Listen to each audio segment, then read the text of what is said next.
All right, folks, good afternoon. My name is Corey Anderson, and I am the Athletic Director for Bushnell University. On behalf of Bushnell University and the Department of Intercollegiate Athletics, I would like to welcome you to the Moore Center for today's 12th induction of the Bushnell University Athletic Hall of Fame. It's been a while. Our last Hall of Fame, I was talking to Jeanette, was when we inducted her as an individual, so that was back in, feels like a long time ago, 2019. So 3 years later, we have the opportunity and we have the honor to be here again to honor our past successes of the NCC, NCU, and now Bushnell University Athletics. Our Athletic Hall of Fame was established in 2007 to recognize individuals and teams that have bestowed great honor and pride to Bushnell University, or as I said, NCC, NCU, and names previous to that. Since that time, we have inducted 20 individuals and 6 teams. Today, as we induct one more individual, along with 2 additional teams to receive Bushnell Athletics' highest honor, the Hall of Fame continues to allow us to introduce our past success to our current and future student athletes, coaches, and alumni. At this time, I would like to introduce the Vice President for Advancement, Dr. Keith Potter, to the stage for an invocation along with a few welcoming words for today's event. Keith?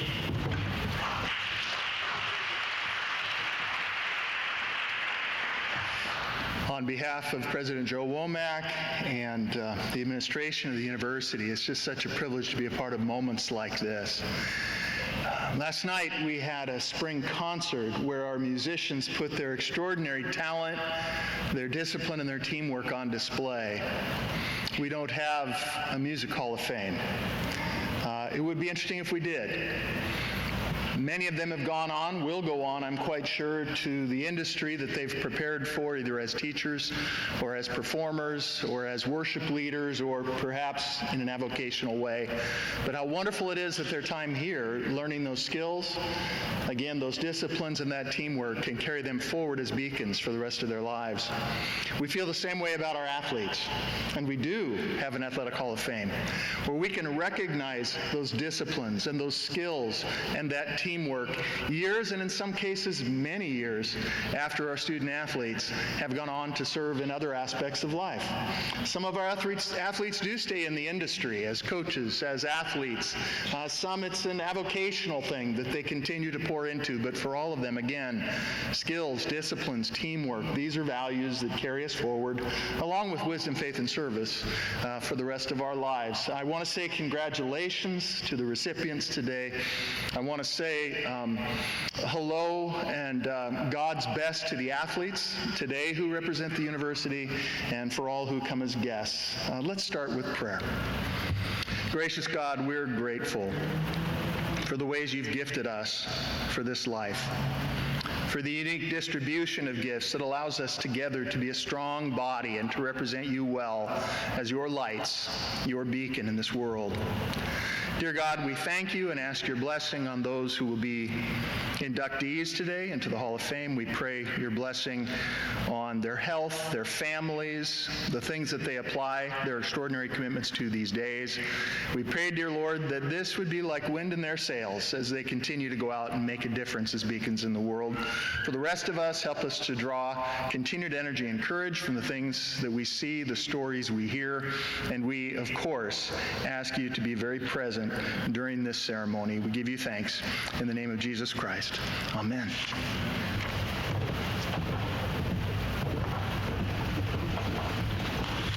Thank you, Keith. I would like now to recognize some special guests in attendance for today's induction. Our current Bushnell Hall of Fame members and also some very honored guests. First, I would like to have Dr. Jim Womack. Please stand. He's a class of 2010 into our Hall of Fame.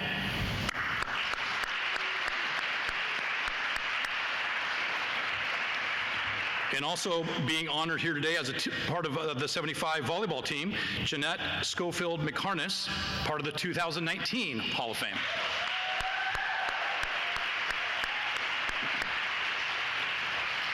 I would like to also, and they are not able to be here today, but just a continued thank you to both Bob and Marilyn Hutchins to their continued support, not only financially, but just knowing that they're there. They have lended so much support to us, whether it's in speaking terms or just being here on game days and meeting with coaches and meeting with administration. Their continued support of women's athletics. So Bob and Marilyn Hutchins, thank you very much. Also in attendance today, and we can applause at the end of this, also in attendance today, Dr. Joe Womack, President, Bushnell University, Michael Fuller, Vice President for Enrollment and Student Development, Dr. Corinne Gilbert, Director of Development, Bethany Dilla, Director of Annual Giving, Lars Coburn, Director of University Relations. Also a special thank you to both Jamie Womack and Catherine Walsh, representing the Advancement Department. And then a very special thank you, and now these people I do want us to clap for right now. A special thank you to our Associate Athletic Director, Sarah Freeman, Assistant Athletic Director for Communication, Nick Askew, Assistant Sports Information Director, Kelsey Seagren, and our Athletics Office Manager, Wendy Alexander, for their focus, their corralling of information, and continuous hard work and planning for this Hall of Fame ceremony. So thank you very much.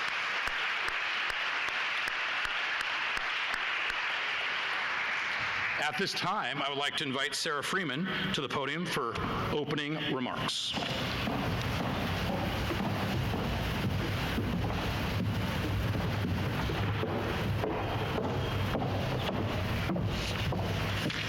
There's no question wherever I am, you can always hear my heels, so forgive me for that. Good afternoon. It's so exciting to be here, and it's my pleasure to start off our Hall of Fame and talk about women's athletics. We have an amazing group of inductees today. We get to celebrate the 50th anniversary of Title IX and our rich history of Bushnell with women's athletics. I've invited a few of my friends to join us here on stage today, so please welcome current Bushnell female student athletes.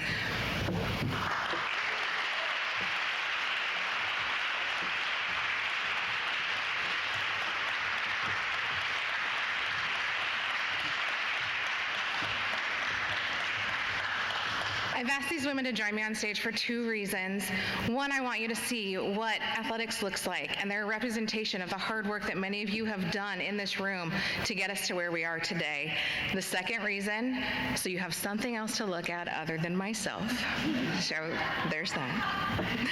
As we stand on this stage, all of us are products of a post-Title IX era. We stand here because of the courageous work that was done by many of you in this room. We've come a long way since 1972, when Title IX was passed into law. A law that states, no person in the United States shall, on the basis of sex, be excluded from participation in, be denied the benefit of, or be subjected to discrimination under any educational program or activity receiving financial federal aid. Title IX has changed the landscape in America. Many things we do today we take for granted, but were because of Title IX's passing. I'm hopeful that some of our inductees today will tell stories of their times playing volleyball here in 1970s. We received many calls from individuals who played before then and in the 60s who talked about their playing of volleyball and our rich history. I, like the women behind me, grew up playing athletics. Opportunities for participation are not necessarily the issue anymore. There are other things that now we need to focus on and continue to grow in. Areas like equity in pay, representation and leadership, and visibility. Last year, around this time, at the NAI's annual convention, the NAI wanted to pass a bylaw stating that every campus needed to have representation of female leadership and wanted to have a senior women's leader on every campus. I naively thought that would pass with no problem and we would move on to the next agenda. Sadly, I was wrong. We had many hours of discussion and even debate on whether we should have this position, a position that did not require funding. It was merely a designation so our female student athletes had representation.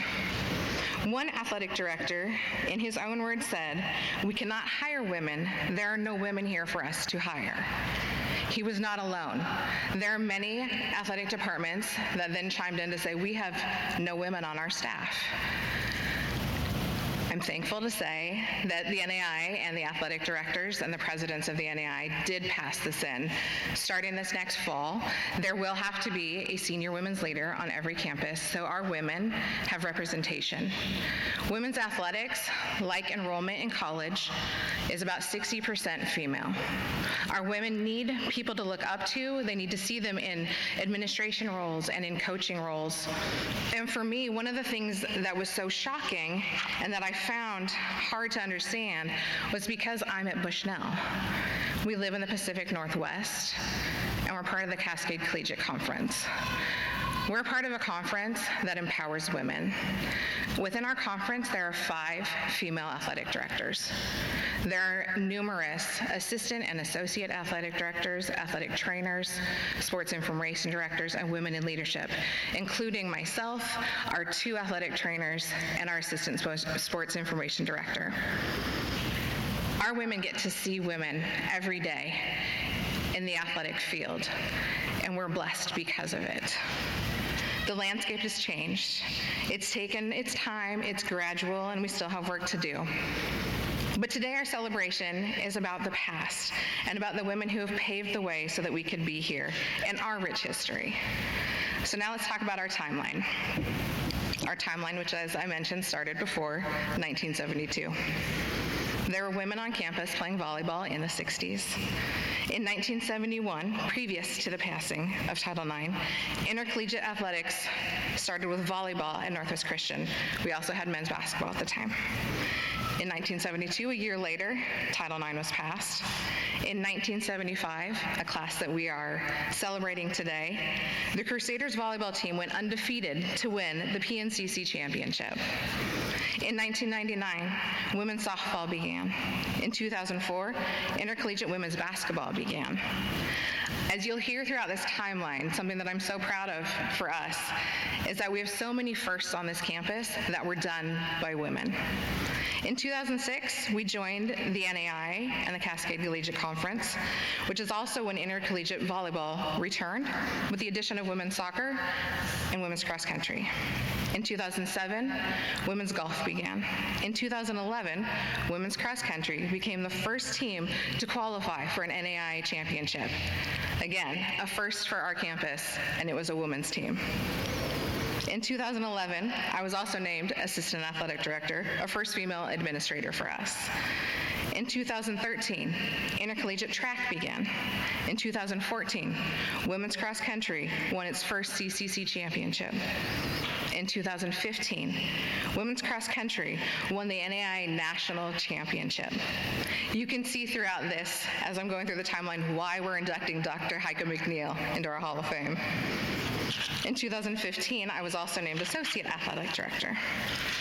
In 2016, our head athletic trainer at the time, Pam Walsh, was named CCC Athletic Trainer of the Year. In 2018, another first for us and a woman, Bethany Dilla became our first NAI individual national champion in the javelin. In 2019, Annika Rasabala-Womack wins the national championship in the steeplechase. We also had in 2019 Priscilla Kennedy, who's on stage with us today, and Caitlin Park become our first female gamers in our esports program. In 2020, women's basketball won their first CCC championship, a feat that has been repeated. In 2021, volleyball qualified for the NAI National Championship, which they have also repeated. Which brings us to 2022. This year, an all-female induction class into our Hall of Fame, and the year that we started beach volleyball. Which leads me to ask, what's next? What's next for the women on this stage? What's next for Beacons and the women here on campus? What new ideas, what heights are we going to go to? I have some ideas and thoughts, but I know that God is going to lead us in areas we haven't even discovered. Before we get too excited about the future, we're here today to celebrate the past and the women who have come before us to allow us to even be on this stage. As we go through today's ceremony, my prayer is that we reflect on these amazing accomplishments of these women and that we remember to celebrate their impact on our campus, in sport, on our lives, and on each other. This is an amazing time to be in women's athletics, and we thank you for joining us today. Thank you, guys.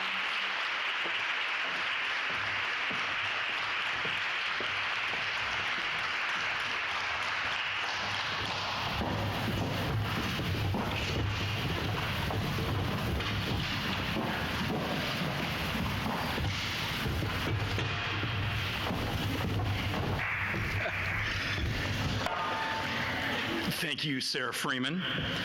Great words. That was the first I've heard that speech. Great job. At this time, we are going to be inducting our 1975 volleyball team in. So the 1975 volleyball team, as Sarah mentioned, were the undefeated champions of the Pacific Northwest Collegiate Conference. The Crusaders went undefeated with a 12-0 record, including an 8-0 mark in the PNCC. Played in a best 2 out of 3 format at the time, the Crusaders only needed to play the full 3 sets one time throughout that year. Coached by Tim Stewart, the team included 2019 Hall of Fame inductee Jeanette Schofield McCarness, who earned MVP honors, along with Lori Beckham, Chris Black, Dondra Corral, Jean Gilder, Suzanne Gehrig, Sue Kendall, Lois Smith, Becky Thornton, and Angie Trehoff. Dee McCoy served as the team manager. At this time, I'd like to bring up their coach, Tim Stewart, to induct the 1975 volleyball team.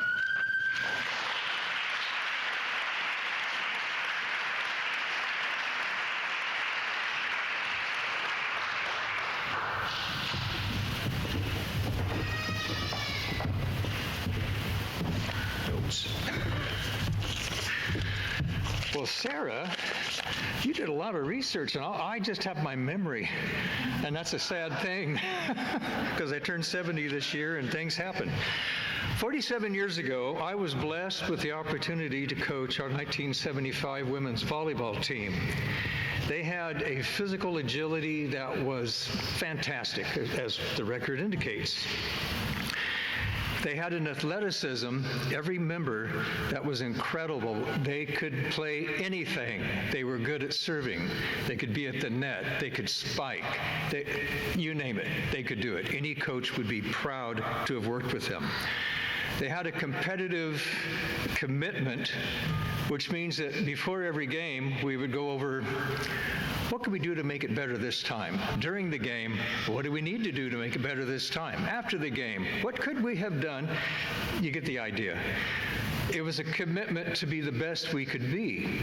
And boy, they grasped it with both hands. There was mutual respect. They were always encouraging one another. It was wonderful to watch. There was an openness to feedback, which if you have a team, you hope for that, an openness to feedback. And patient encouragement that just took us through the entire season with the record that we have. I must say we had some spectacular members on the team. We had Superwoman, Jeanette, Dondra Corral, who was, both Jeanette and Dondra were like assistant coaches. They observed the team. They could see what was going on. They would give me feedback because I was usually watching something else. It was good to have them. We had, from the Marshall Islands, we had Angie Tretinoff, who she's on her knees there, but she was like this tall, but she could jump this high. And when she would do it and spike the ball, she would laugh like crazy, which just put the other team off. I thought it was marvelous. We had Chris Black, Jean Gelder, who could serve the ball anywhere, any place, any time. They could go barely over the net and then die. It could go right to the back of the court, and they were fantastic. One thing, I wanted to say something about Chris Black. Chris, are you here, by the way? It makes it easier if you're not. Oh,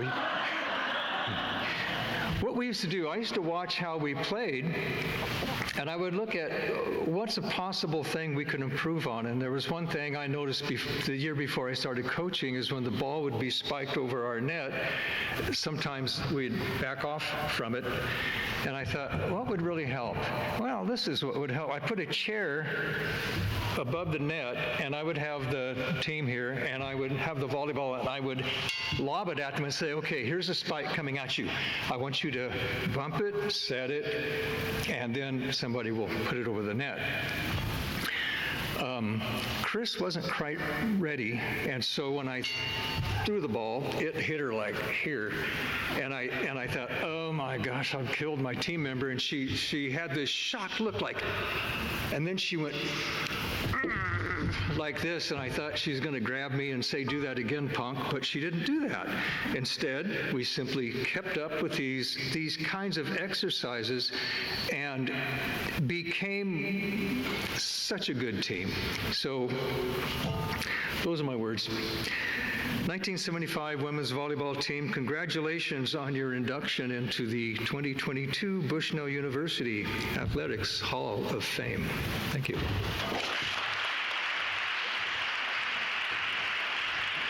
Hey, Tim, stay up here. Tim, come back up, and then Sarah Freeman. At this time, I'm going to announce the individual coaches and team members. As you hear your name, please come up. Your plaque will be given to you by Sarah Freeman, and then we will also be doing a team photo up here afterwards. So the 1975 volleyball team, head coach Tim Stewart. Team manager Denise McCoy Wyrick Davis. Suzanne Gerd Bigelow.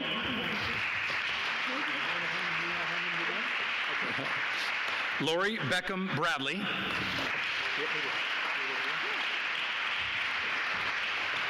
Becky Thornton Boyle. Accepting the award for Becky will be her sister Emily.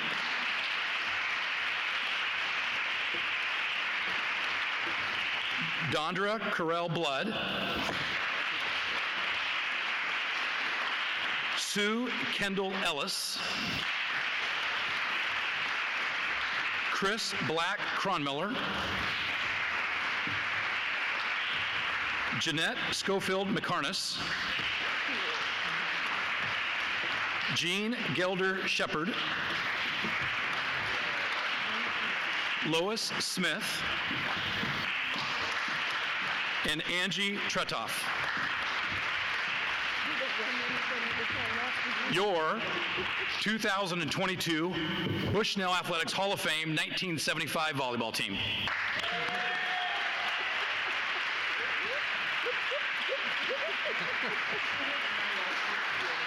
Scoot forward and please do the side of my body. It looks like. Just kidding.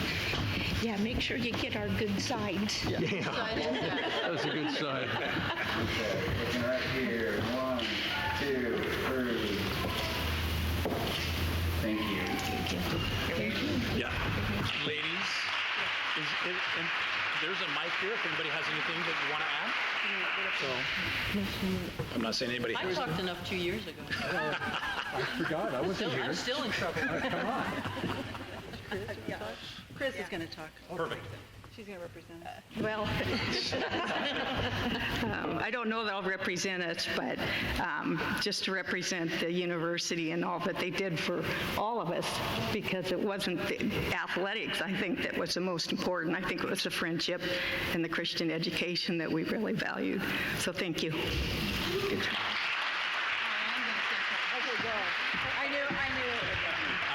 I couldn't help it. I want to say something about Tim. Good idea. Yeah, right? Yeah. That's a good idea. So we, the the first time Tim walked into our practice, or we first met Tim, you know, it was really exciting that we were going to play volleyball and all that sort of thing. And I remember an early practice that we had one time, early when we first started this team, and he was going to show us how to dive for a ball. And I remember it was hard enough as it was because he had like these rippling muscles all over the place and these tight T-shirts and everything. And it didn't, you know, we knew he was dating Trish, but that didn't seem to matter. But he, do you remember when you tried to teach us to dive? Yeah. And he did this thing in slow motion. And he went and he did this handstand.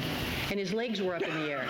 And he did this little swoop thing and went out and did this recovery and stood up. And I thought, man, I can never do that, but I'd like to watch him do it like 5 or 6 more times. He was an amazing coach, very much, and he says we all were so encouraging and everything, but I remember times when we weren't so great with each other, and he set us straight on what a team is and how we are to take care of each other, and he was an awesome coach, and I was so sad that he wasn't going to coach my second year, or my third year, and I said, who are we going to have coach? And he said, why don't you? And there's the rest of that story. He did that for a few years. So, yeah, it was great, awesome, wonderful time. So, thank you. All right, I'm done. That wasn't 15 minutes either.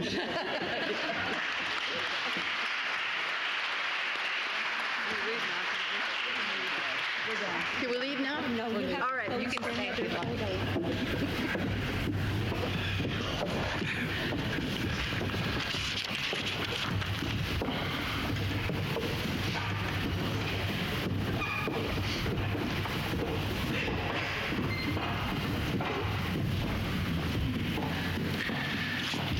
The 2011 women's cross-country team became the first team for NCU to qualify for the NAIA postseason.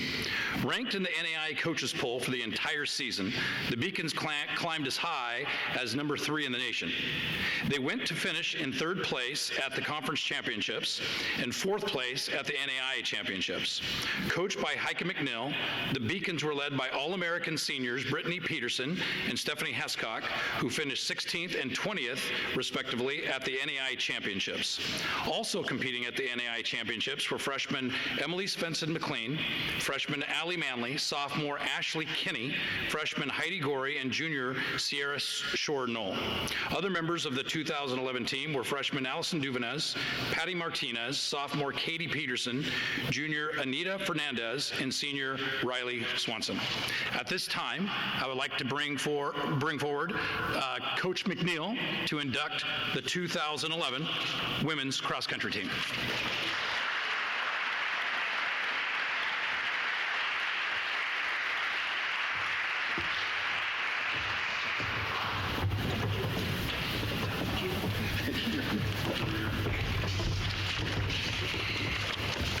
The 2011 team. This is a team of some true pioneers for our program. I remember it began with Brittany and Riley and Stephanie, 3 athletes that came in the same year. And I remember thinking when they were freshmen, my goodness, if these girls stay together, they're going to be really good. In 2011, these ladies had been running together for 3+ years, and by running together, I really mean like they ran together, but they also really ran against each other. While they were the greatest of friends, on race day, they really did want to beat each other. They were our first athletes to go to nationals as individuals during the track season, and they really put us on the map. They put NCU on the map of athletics and, of course, the running team on the map. And at the time, no other NCU team had qualified for postseason NAIA and had been ranked. And so with coming into the season, we expected quite a bit of support for those 3 initial runners. Sierra came in the year after. Ashley and Katie came in the year after that.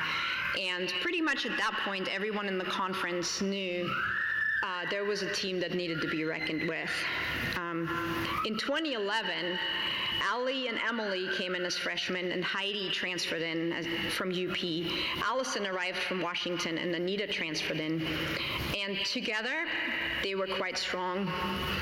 I remember during fall camp that year telling my assistant coach, Dan, that I thought these girls could actually be really, really good and be up in the rankings much higher than they were to start with.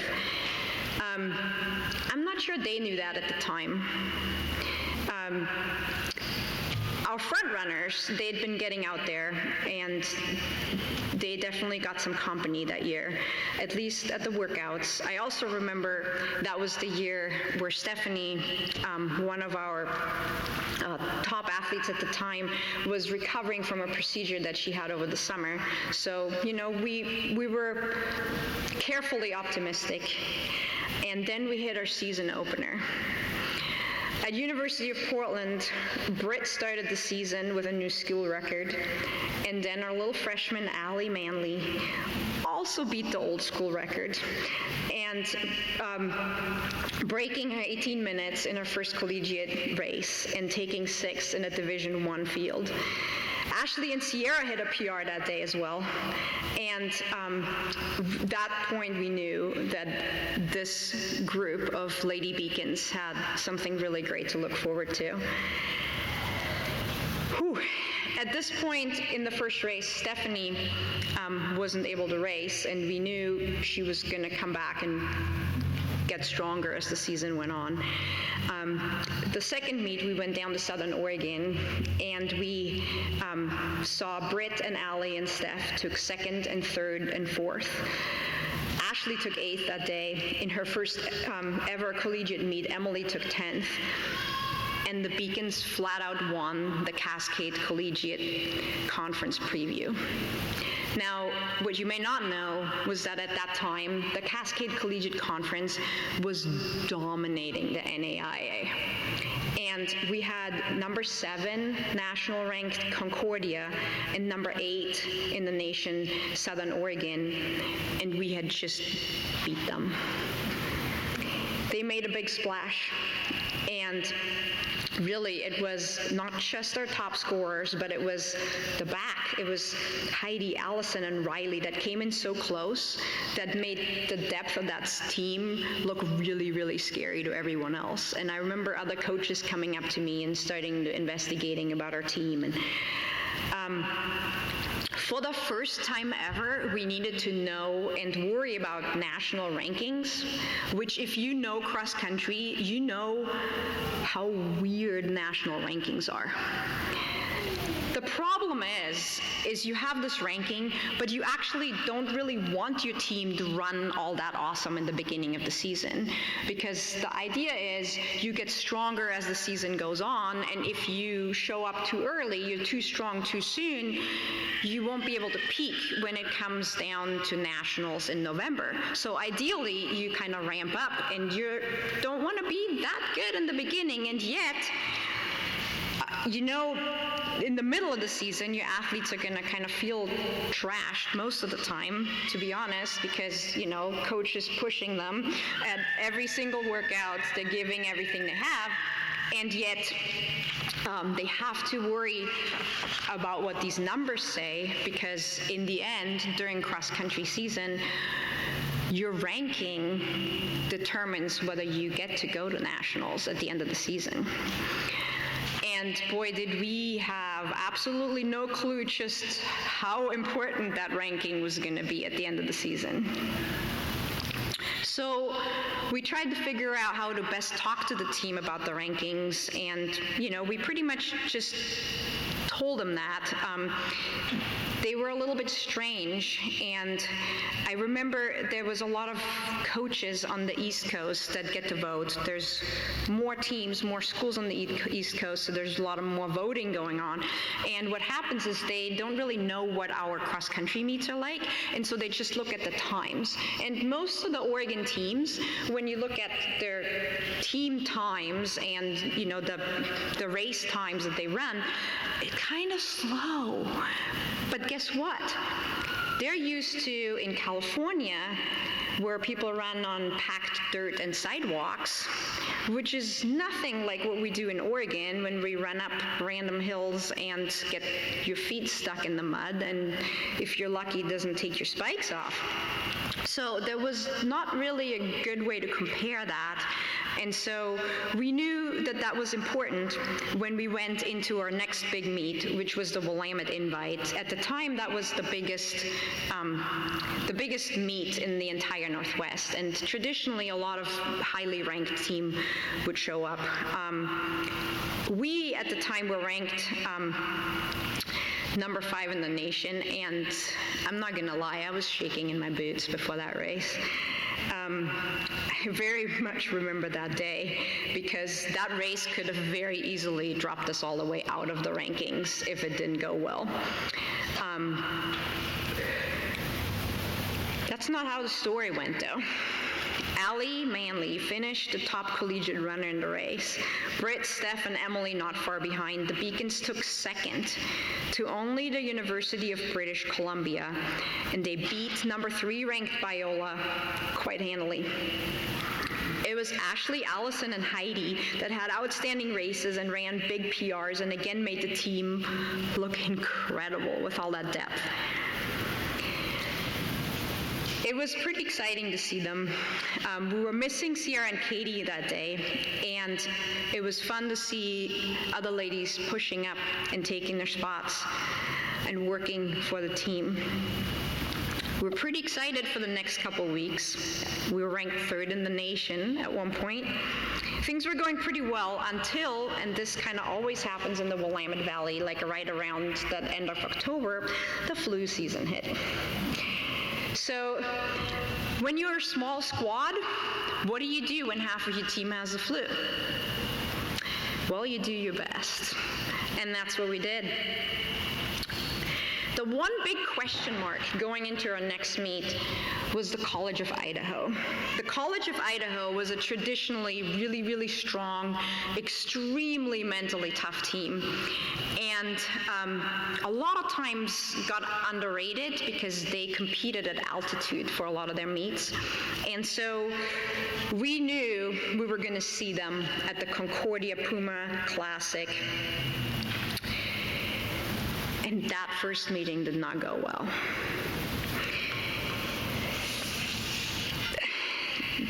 It was a big meet. Simon Fraser University won. The University of Portland came in second. The College of Idaho took 3rd. The Beacons had gotten beaten by the number 8 ranked team, which is not usually a good thing when you're ranked up a lot higher. We had some really great races, other than our girls were just a little sick and a little banged up. Steph was still getting stronger. Ashley registered a huge PR. The rest of the team was a little under the weather.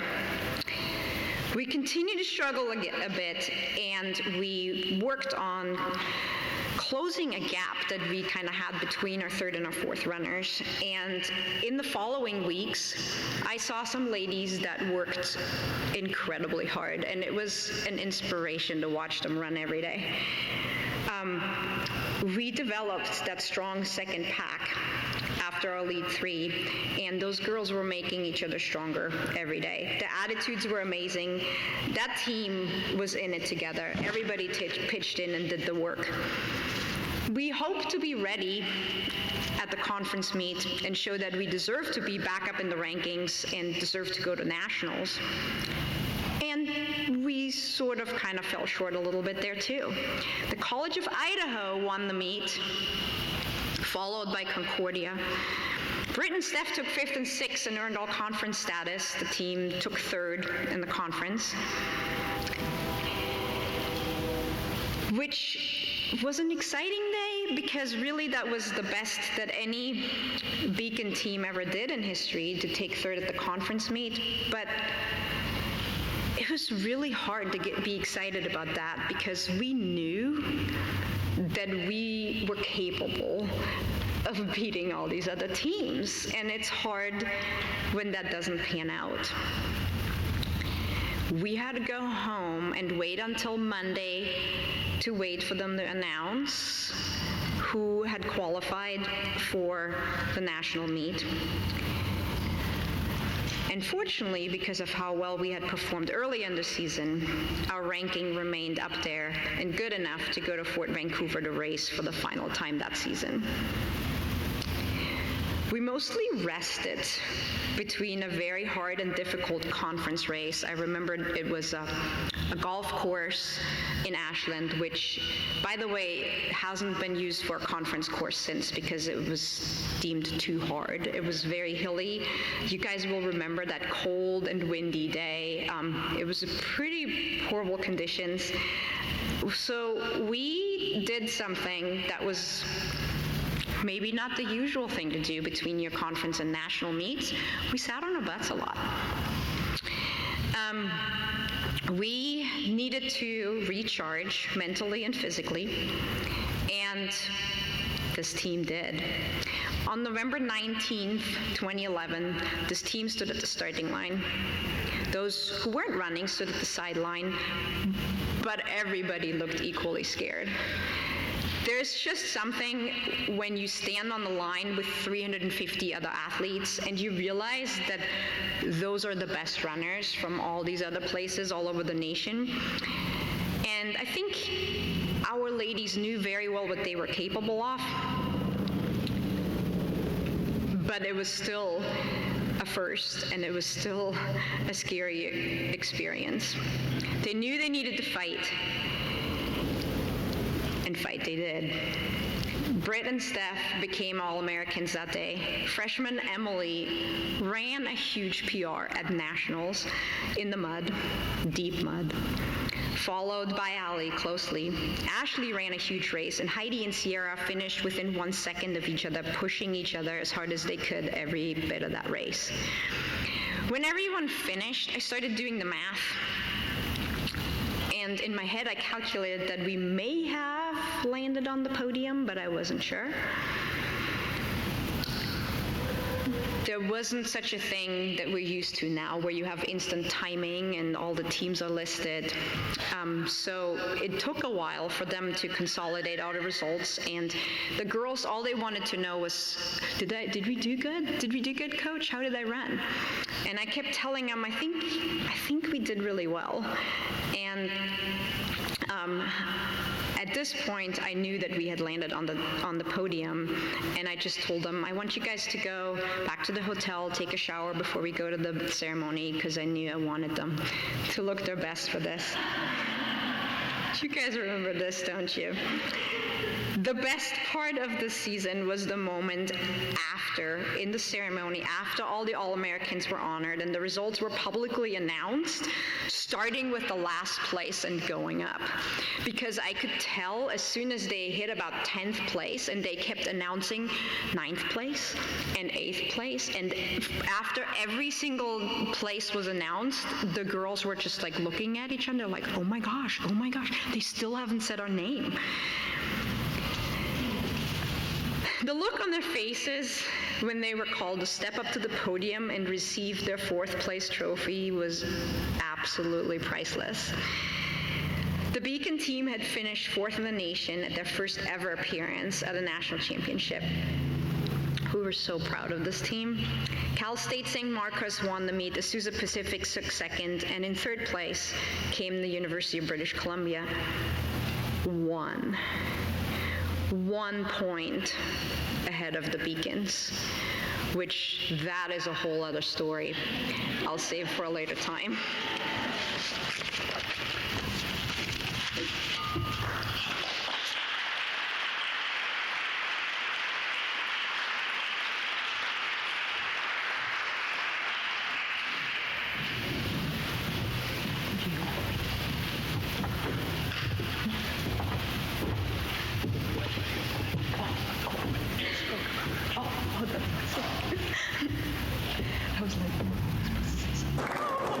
Finish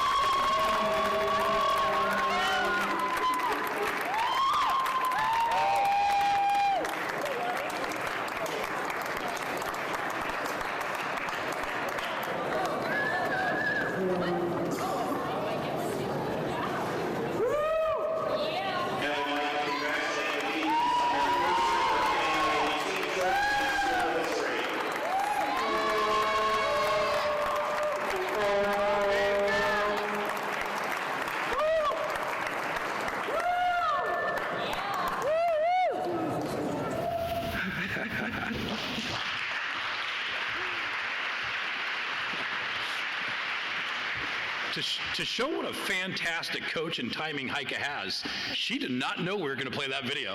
So I was sitting over there just with a smug look on my face like, this is going to be awesome. At this time, I would like to read off the names of the 2011 women's cross country team to come up to the stage and to be inducted into the 2022 Bushnell Athletics Hall of Fame. We'll start with our head coach, Heike Mcniel.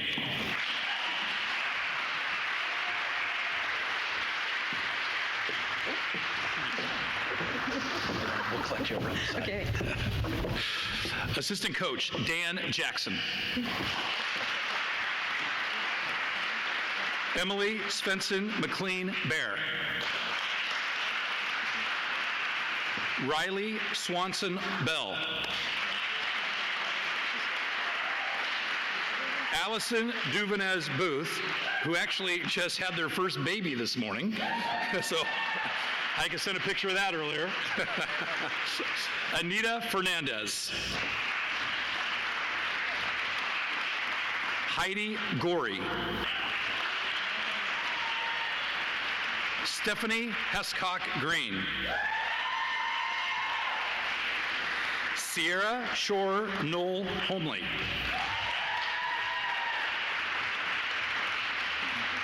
Ashley Kinney. Allie Manley. Brittany Arch Peterson. Katie Peterson. And Patty Martinez Ramirez.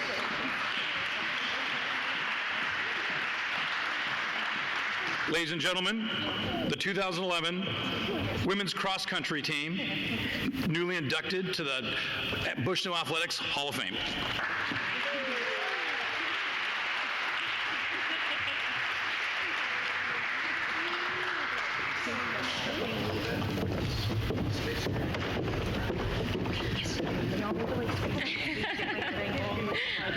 Will we all fit? I fit sideways. Yeah. 1, 2, 3.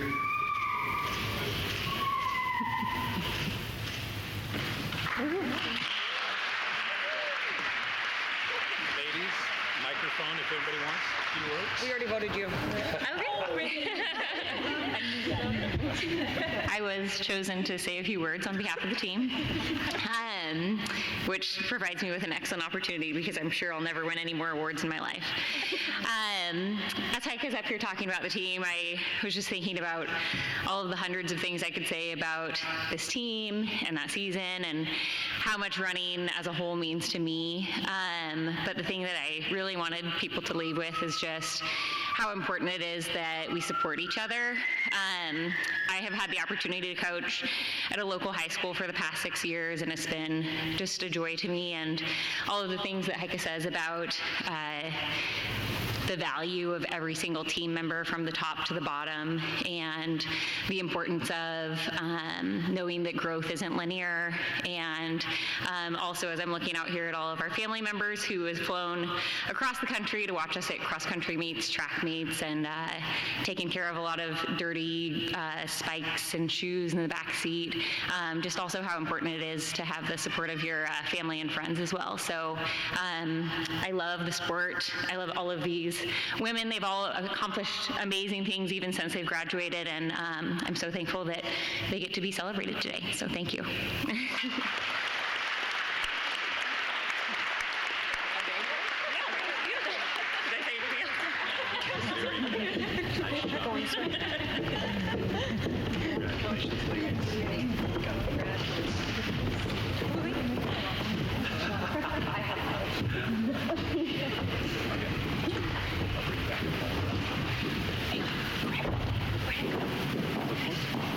Is it right here?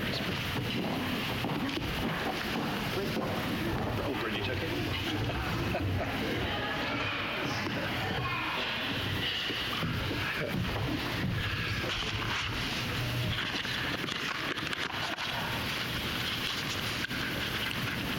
Coach McNeil was the inaugural running coach for the Beacons back in 2006. leading the men's and women's cross-country program for 13 years and the men's and women's distance track teams for 11. She was the third longest serving coach of any sport in school history before her retirement in 2019. The Beacon Cup, given each year to the team that best represents Bushnell athletics on the field, in the classroom, and through their character, was renamed the Dr. Heike Mcniel Cup in 2019. Her teams won the trophy 9 times in her 13 years as a head coach. Yes. During her career, McNeil developed Bushnell into one of the premier distance running programs in the NAIA. Her teams were consistently ranked in the top 25 nationally, and from 2011 to 2018, at least one gender qualified for 7 straight NAIA national championship meets.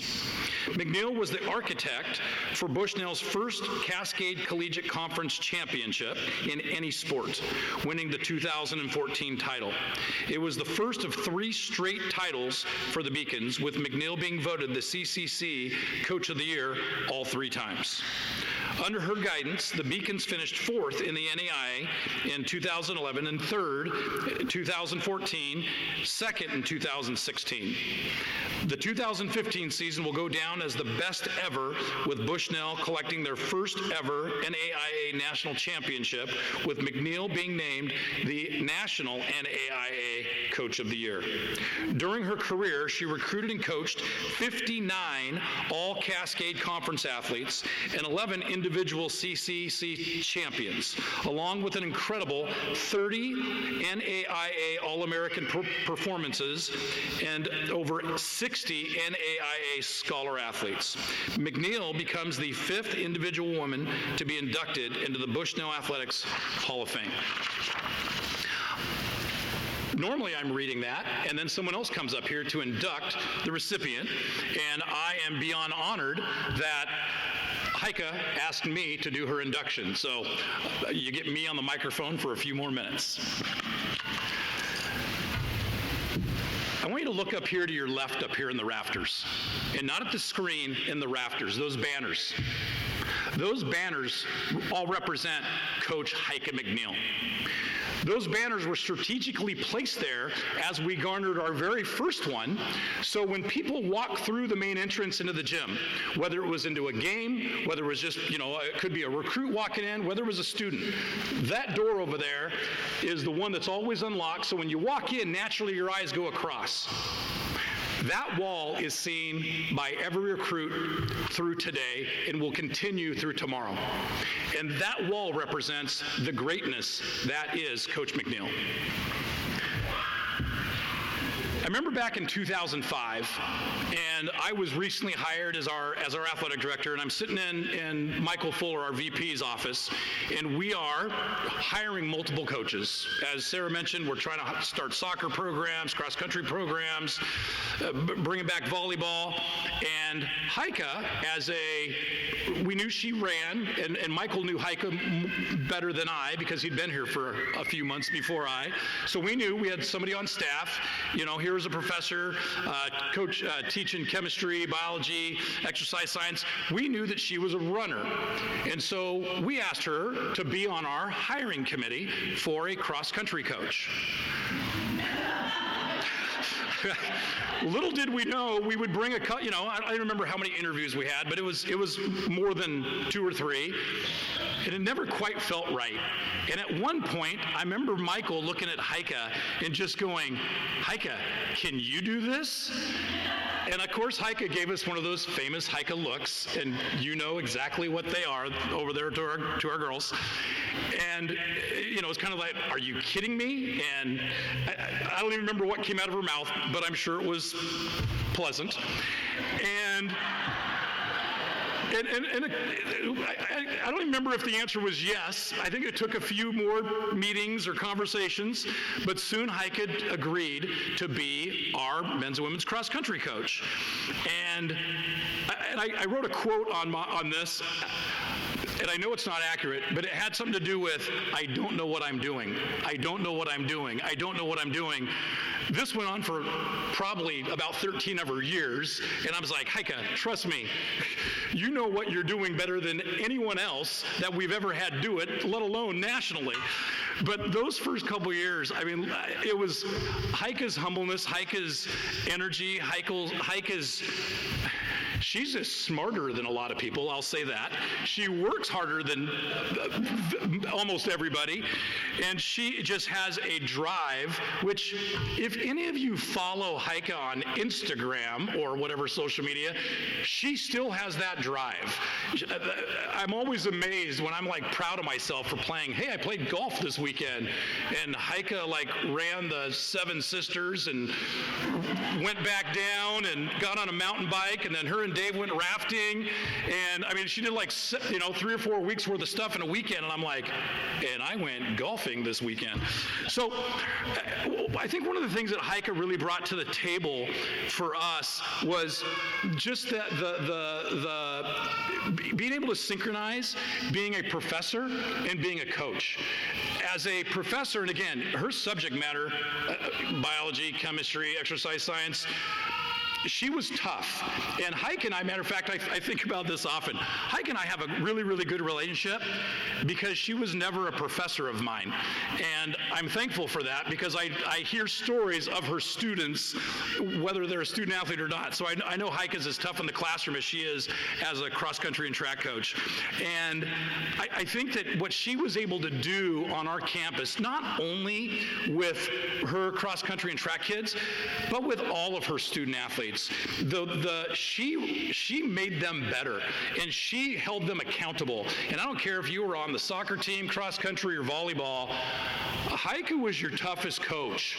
And whether it was again in the classroom or out on the track and cross country course, and Heike would come in, and the conversations that she would have with Sarah, myself, Michael, and sometimes again her feistiness would get in there about some of our student athletes, and we need to get better students, but it was always really challenging, and I always appreciated it. And trust me, we would move those words to coaches as we were recruiting different student athletes to at the time NCC, NCU, now Bushnell, and we still use those same words today.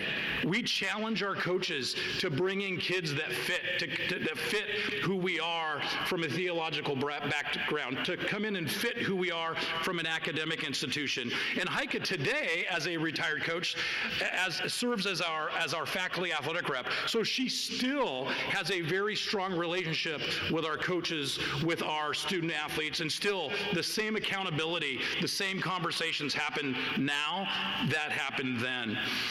Heike, her resiliency as a coach, her resiliency as a human being, and it was more than a few years ago, and I don't remember exactly what year, but Heike had a mountain biking accident, and clavicle, other stuff, all sorts of good stuff that she broke and tore. And again, I mean, she had to go through some tough surgeries, and Dave became, the nurse at home, and I'm sure Heike was really fun to help at home. Dave, I promise, I'm sure she's thankful. But to watch her come back from that, and again, I swear she'd be up in her office and like talking about how bad her shoulder was hurting and in other areas.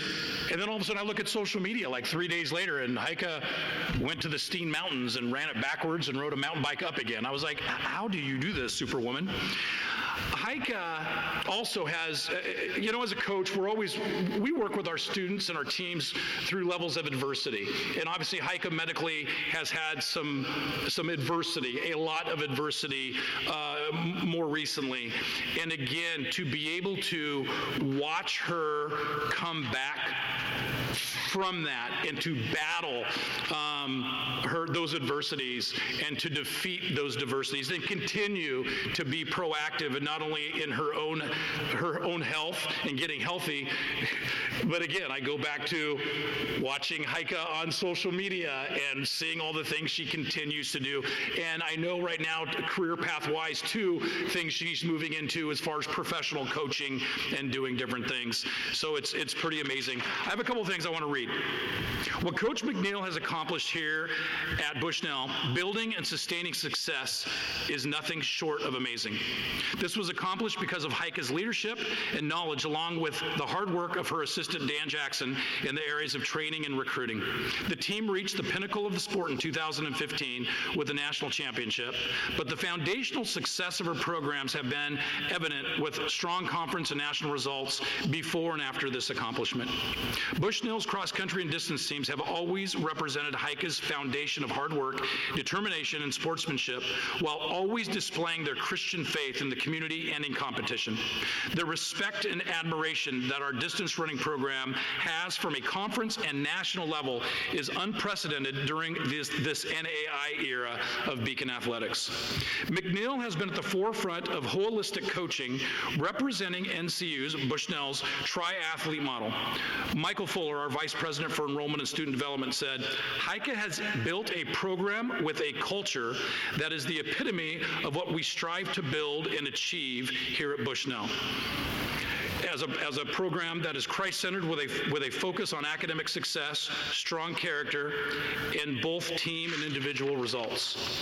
One of the hallmarks of her career has been the physical development of her student athletes. And Heike mentioned this a little bit, of not the girls that would finish first, second, and third, but the strength of our core was really the middle of our team.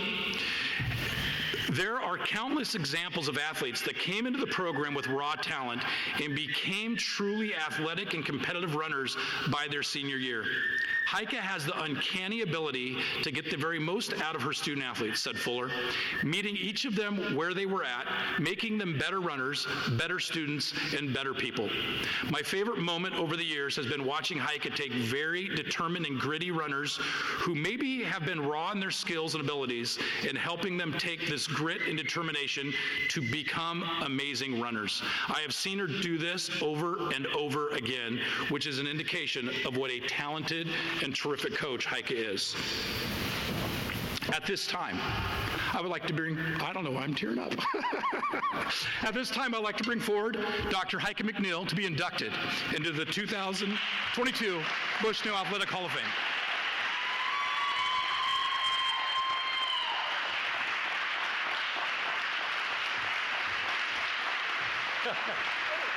Oh yeah, look at this.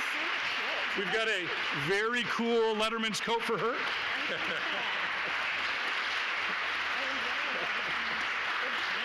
we're gonna come over here. We're gonna do a picture.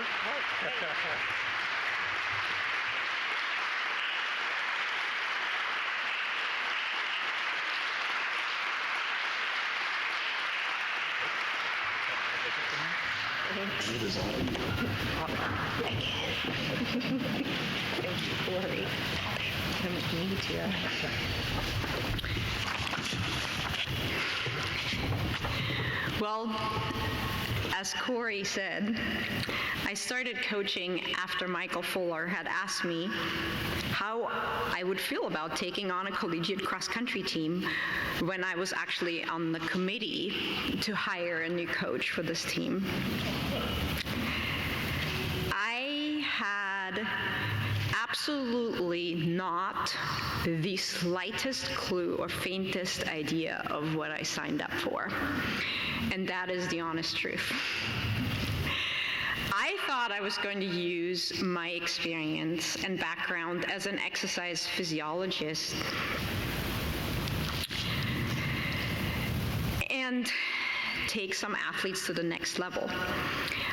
I thought I would spend most of my day doing what I was used to doing, teaching chemistry and exercise physiology in the morning, and then I thought in the afternoons I would come over here to the Morse Event Center, meet my athletes, give them the workouts of the day, and I thought on weekends we would pile into a van, get on a bus, and then I would get to see everybody run their hearts out and reap the rewards of their hard training.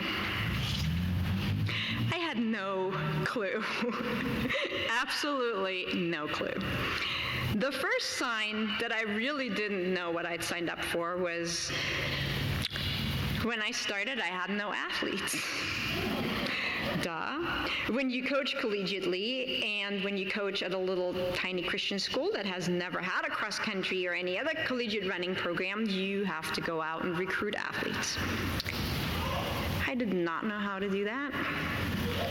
This was one of the most humbling and challenging experiences of my life. It was one I never,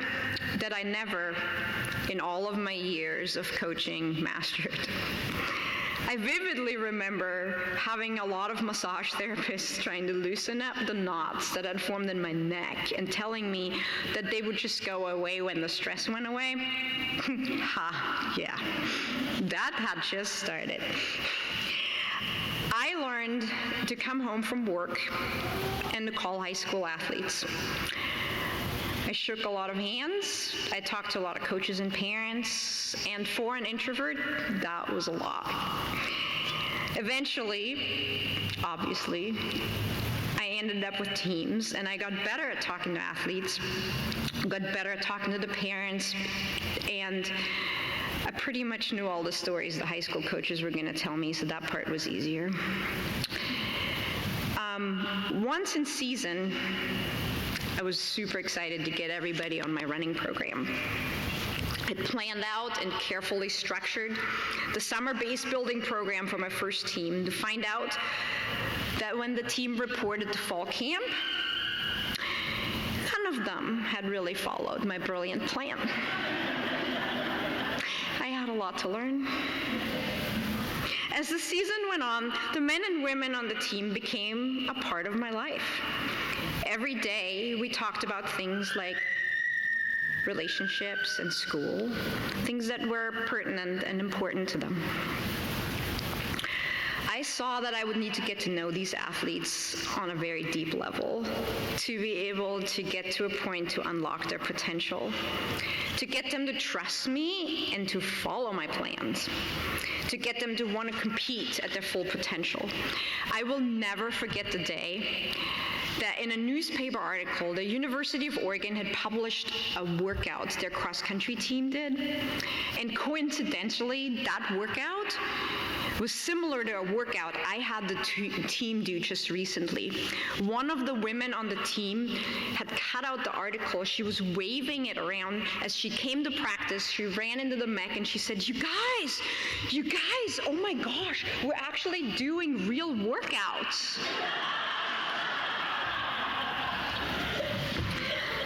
I found myself learning what coaching was really about. Coaching is about your athletes. It's about people. It's about getting to know each athlete and figuring out what makes them tick. And then I realized something really profound. As a coach, it is never enough to just want your athletes to perform well. It's not enough to prescribe workouts and to expect them to do them.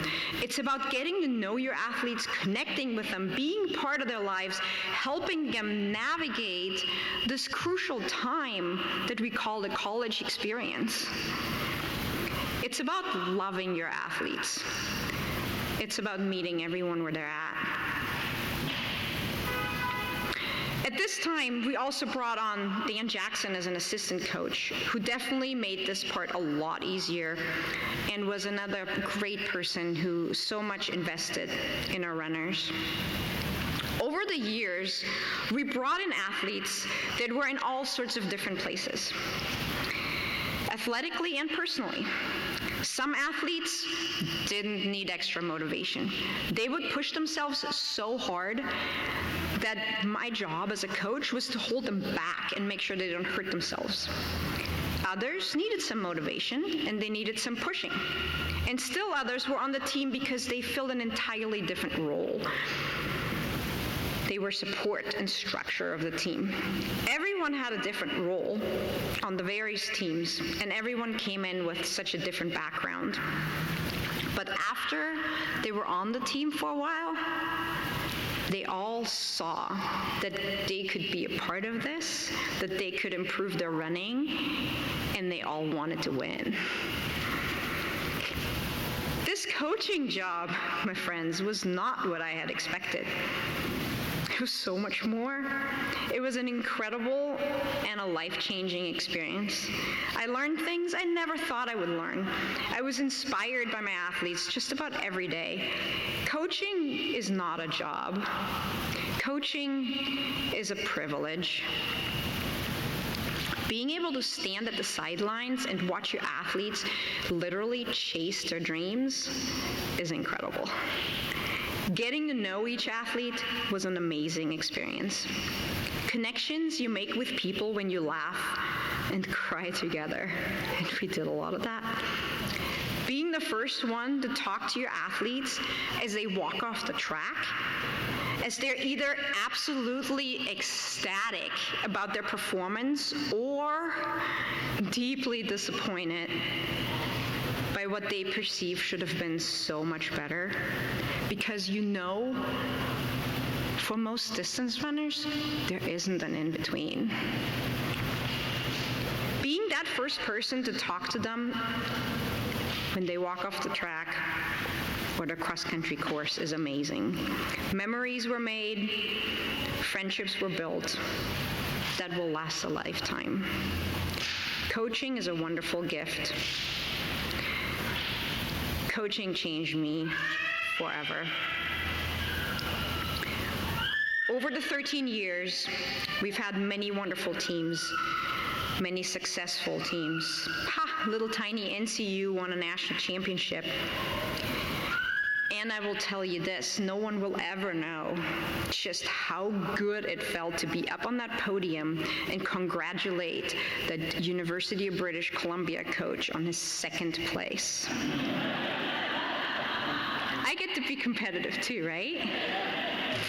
Seriously, this tiny team from this tiny school was only able to do what they did because of everyone around it that made it possible. And by us, of course, I mean myself, my hardworking assistant, our graduate assistants, Steph, Mike, Allison, Michelle. A lot of hard work, preparation, and dedication from the athletes goes into being a good runner. Our teams had a history of being disciplined about their training, but also in how they treated each other, how they encouraged each other, how they lifted each other up as they kept their focus on Christ. Beyond that, our entire then NCU athletic department stood behind us all the way, supporting us in so many ways, from traveling to watch our meets, but more importantly, doing all the planning so we could travel to our meets. I remember the year we won the national championship, our AD, assistant AD, VP for student development, and our president flew out to North Carolina to watch us run. Our athletic trainer was with us, our SID, someone had to keep the place running when everyone else was gone, threw us a big party when we came back. Throughout the years, all of their support was unfaltering. With great athletes, also came really great parents. It's been so good to see so many of you walk into this building today. I still talk to many of the parents of our athletes, even though I always felt like I was just a tiny bit older than my athletes. I realized, I'm mostly their parents' age. The parents were a huge support, hosted us on many trips. I especially coming back from a trip to Idaho, when our bus went sideways on the road for just a few seconds because the weather was crazy, and we hadn't even hit the Columbia Gorge yet. So 2 families in Tri-Cities, before we were about to enter the gorge, which was howling winds, hosted us on 15 minutes notice, all 20-some of us. Athletes, parents, athletic department, the NCU faculty who supported us traveling all over the place, giving us tests to take on the road, the extra help for the athletes to catch on when we came back. We all became family, and it just feels like we all made this happen together. Of course, I couldn't have done this without my husband putting up with me. being gone every weekend, talking to my best high school friends every night for many years. Looking further back at my own experience as a runner, I couldn't have done it without my own college coach, Gary Kilgore, and my post-collegiate coach, Kathy Toomey Bellamy, who taught me so much about running and nurtured my love for the sport. And then going all the way back to my parents, who are both here from Austria, who are both marathon runners, and to whom I owe a big chunk of my competitive spirit and passion for this sport. Friends, I am incredibly blessed and thankful to serve an amazing God that has surrounded me with a group of wonderful people that have made this coaching adventure one of the best experiences of my life. Thank you.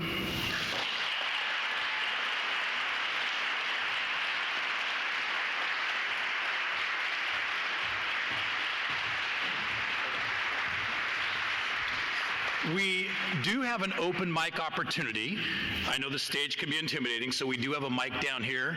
Whether you're one of her former student athletes, a student, faculty member, a parent, now's the time if you want to come up. Again, welcome to have a podium. There's also a mic down on the floor.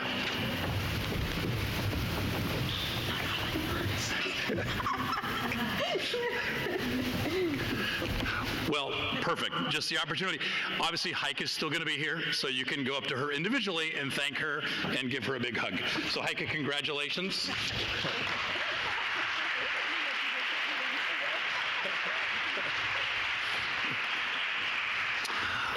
At this time, I'd like to bring forward Bethany Dilla to close us in prayer and also an announcement. So thank you very much for your attendance this afternoon. The venue will be open for however long you need to be social. There's still food back there. But first, Bethany Dilla. Thanks, Corey. Heike, it's hard to see you with the light in my eyes, but when you were describing the year, the 2011 year, there you are, unfolding, I just felt like it was like a movie. I was like, oh my gosh, I'm just on the edge of my seat. And for those of you who don't know me, my name is Bethany Dilla. I'm a 2010 alum, and I am honored to say that I'm a Coach McNeil convert. So let me explain. I started my freshman year as a devout soccer and basketball player. I had played many years of basketball and club soccer, and I would just tell my runner friends that I just ran over winter and summer breaks to stay in shape. Well, my narrative changed after I went on a run with Heike, and I decided to play soccer at the end of my sophomore soccer season. And so having been a midfielder, I did have some endurance, but boy, did I have a lot to learn about how to run competitively. During the spring of my sophomore year, I started running, and I never looked back. And I can honestly say that Heike has made a huge impact on my life as an athlete and as a whole person. Today has been so much fun watching her be inducted into the Hall of Fame and celebrating the 2011 women's cross-country team. Many of these incredible athletes are my dear friends, and they were also my teammates. Coach McNeil truly is a remarkable human and the most inspirational athlete that I've ever met, and competitor. Now, as an alum, I continue to run and enjoy cheering on the next generation of Bushnell runners. Currently, I serve the university as the Director of Annual Giving. This means I help grow the university by raising money for student scholarships, caring for donors and alumni, and connecting them to the mission of Bushnell. Having been a recipient of a scholarship, I know firsthand how important these are for current athletes to have an affordable college experience. So as many of you know, every year we host an alumni challenge in August at Doris Ranch, and Coach Tom Bolden does a phenomenal job putting this on. And this year, we are excited to announce that we will be adding a community race directly following the women's 3K and the men's 5K race. Bushnell is an incredibly active community, and it's no secret that there is a big running community as well. So please consider this your official invite. Mark your calendars for August 20th and spread the word. Everyone is welcome. Coach Bolden, Coach McNeil, and I hope you can participate in the first ever Carry the Torch 5K run and walk. Again, it's a family-friendly event, and all the proceeds will go directly to the Beacon Fund for student scholarships. So as we come to a close, when you leave, there's a lot of alumni in the room, and make sure you grab a postcard. There's a QR code on the back. If you scan that, there's a limited time special store where you can get some Beacon gear. We'd love to have you take advantage of that. And then there's also the save the date for this race. More details will be to come soon, but as we close the event, I just ask you to join me in prayer. Heavenly Father, thank you so much for the opportunity to celebrate the history of women's athletics at Bushnell, and thank you for all the amazing athletes who could gather today on campus. God, we ask that you would continue to equip and bless the coaches, administration, and current athletes at Bushnell. We pray all programs would become even stronger and that you would be glorified. We pray every student would flourish at Bushnell because they are being transformed by you and because you are at the center of all we do. May the lifelong relationships that have been formed through Bushnell athletics continue to be a gift to many, and may current athletes be inspired by the legacies and the stories they've heard about today. We pray all these things in your Son's name. Amen.